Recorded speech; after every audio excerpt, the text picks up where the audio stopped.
be your subordinate and wanting to know about that vampire spy. He doesn't know any vampire spy.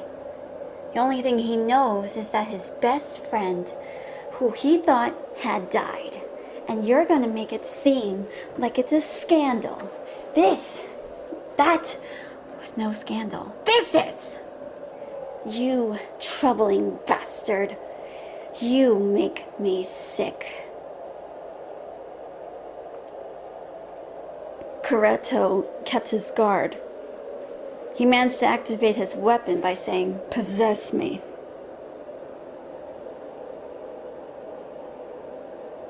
He gripped onto the weapon, and he tried to charge it at Rosemary, but Rosemary managed to dodge it.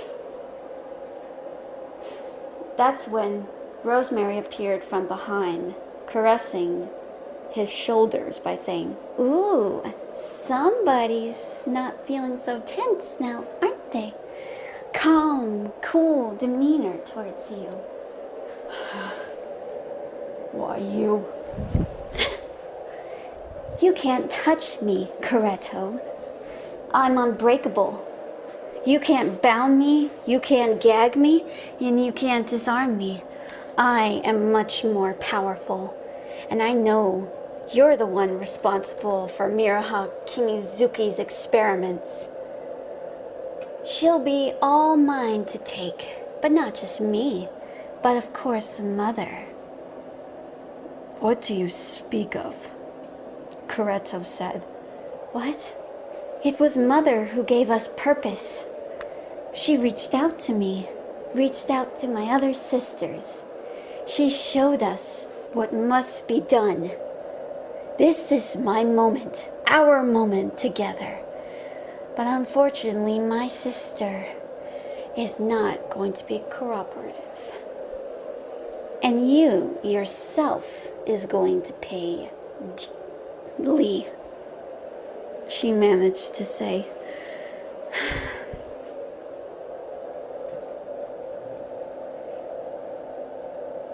Coretto never felt this tense before. Rosemary giggled at his reaction as he tried to stay calm. "Look at you, getting a little scared.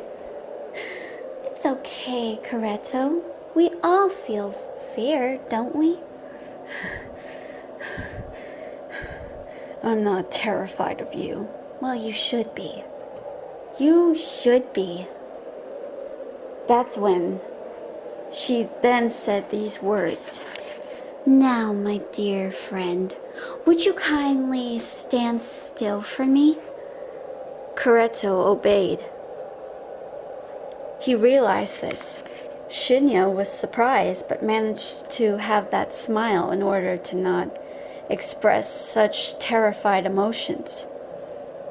"Well, that was quite..." "Keep your mouth shut. Would you kindly shut your mouth?" Shinya immediately obeyed. He realized this and thought, "What is going on?" Gurren did not want to say a word, so he kept quiet. Rosemary noticed. "Good boy. Very good. You're trying your best not to provoke me. Good, good. Would you kindly let me borrow it?" "I have no authority to do that," Coretto said. "No, but I do." That's when Rosemary put a hand on Coretto's cheek. "But I believe you don't have a choice, and I have to do that. I can absorb every single power source, every memory, everything that I come into contact with my skin. But it's not only my hand, but it's also my shoulder, or anything else on you. Even though you're cloaked, that doesn't stop me from doing this." Rosemary yanked the weapon out of Coretto's hand. Coretto felt helpless without his weapon. He looked up at the girl. Rosemary took the sword. She swung it right into Coretto's left. He grimaced with pain, then to the right. However, Rosemary did this again, but she said, "This is Sayotomi." "For him," she growled. Kuretto felt the pain again, then towards his right after hearing, "And this is for Kimizuki." Then, towards the knees, she said, "This is for your family that you care so deeply about, but you're all screwed." Jabbing right at the left knee, Kuretto began to cough up blood by all the damage. Shinya was surprised. Gurren never seen such power before. Silver was scared, but luckily Solo was being paternal and put his arms around Silver, saying, "It's okay. It's okay. Just stay by me," he managed to say to her. Silver nodded. "Okay." That's when Rosemary was done, and she looked like she was going to stab him in the heart, and she said, "And this one? I never want to see you again," she managed to say. Kuretto looked up, smirked right up at Rosemary and said, "Do your worst," he said. But Rosemary heard a scream inside of her head. "Don't do it, you bitch!" She recognized that voice. It was Barrere.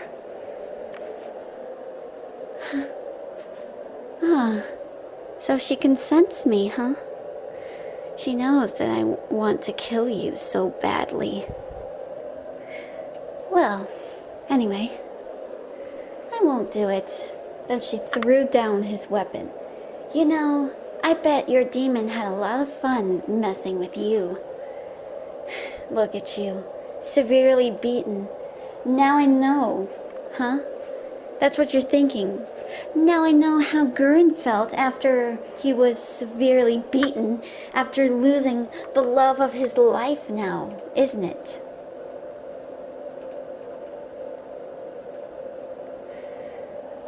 Kuretto managed to use the back of his hand to wipe away the blood from his mouth. "What are you?" he said. "Why, I'm the Fury. I'm the Phoenix.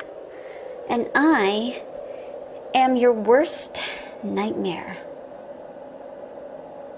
I'm your greatest fear, the darkness within.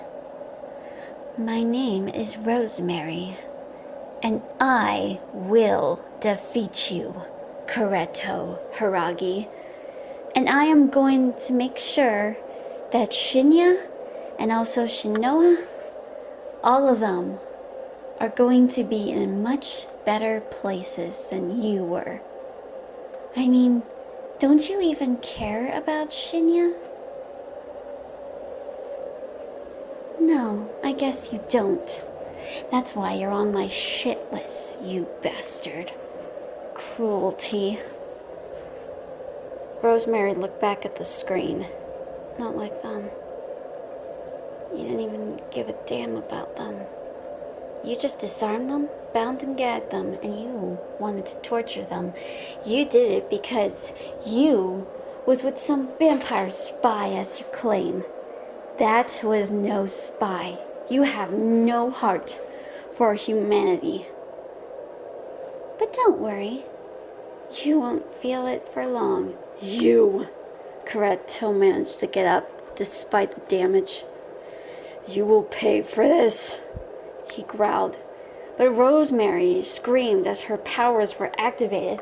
"I am so sick of humanity so much. I am sick of them thinking that they have better things to do with their lives. But they don't. They really, really don't. Go on. Tell him. Tell him he is the monster of existence. He's a liar. He's a jerk. He has no soul or sympathy. He's a psychopath. He thinks he has a god complex, but he doesn't. Oh, just you wait. Corretto Haragi. I will end you. But first of all, I'm going after Brer Devlin. And also you, Hyakuya, she shouted. That's when she vanished from sight.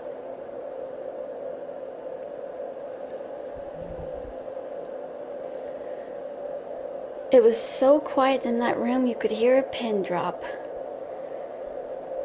Silver felt like jelly.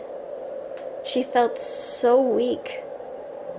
All of a sudden, she passed out.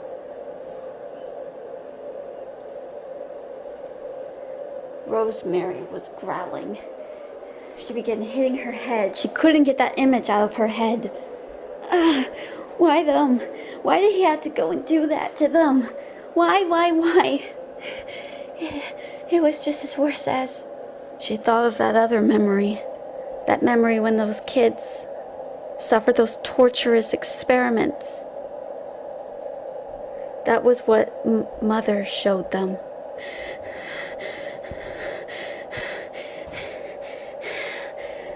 We're all savages, aren't we, Mother? Humanity is full of savages. And they're still repeating the patterns. She felt sick. She felt cold.